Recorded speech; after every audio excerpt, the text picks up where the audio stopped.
कहानी वर्ष 2154 में घटती है, जब विश्व की जनसंख्या 20 अरब हो गई है, संसाधन खत्म हो रहे हैं और पृथ्वी विनाश की ओर बढ़ रही है। मुख्य पात्र जैक सैली पूर्व सैनिक है, जो युद्ध में अपने निचले शरीर को लकवाग्रस्त कर बैठा और आधा अपाहिज बन गया।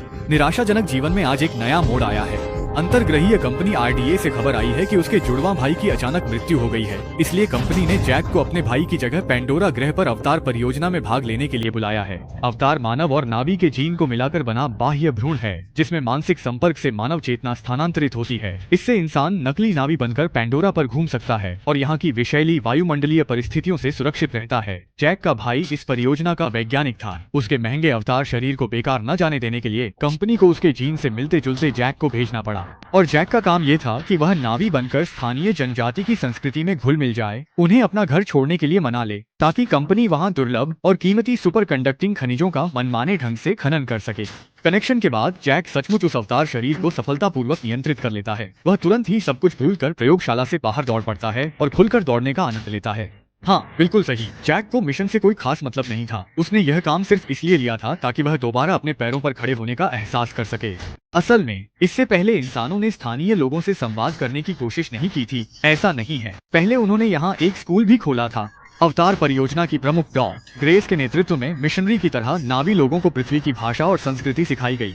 लेकिन अंत में खनन से पर्यावरण को हुए नुकसान के कारण कंपनी के भाड़े के सैनिकों और नावी लोगों के बीच संघर्ष छिड़ गया, जिसमें जानें भी गईं। इसके बाद दोनों पक्षों का संपर्क टूट गया और आज तक सुलह नहीं हो पाई है। एक बार टीम के साथ बाहर सर्वेक्षण के दौरान जैक गलती से रास्ता भटक गया। जब उस पर जंगली जानवरों ने हमला किया तो उसे ओमाटिकाया जनजाति की नावी लड़की नीतिरी ने बचा लिया। वह स्थानीय मुखिया की बेटी है और पहले इंसानों के स्कूल में पढ़ चुकी है, इसलिए अंग्रेजी में भी माहिर है। लेकिन जैक जैसे नकली नावी को देखकर उसके चेहरे पर कोई खुशी नहीं थी। ठीक है, मुझे माफ कर दो। मैं सच में थोड़ा सा शर्मिंदा हूँ।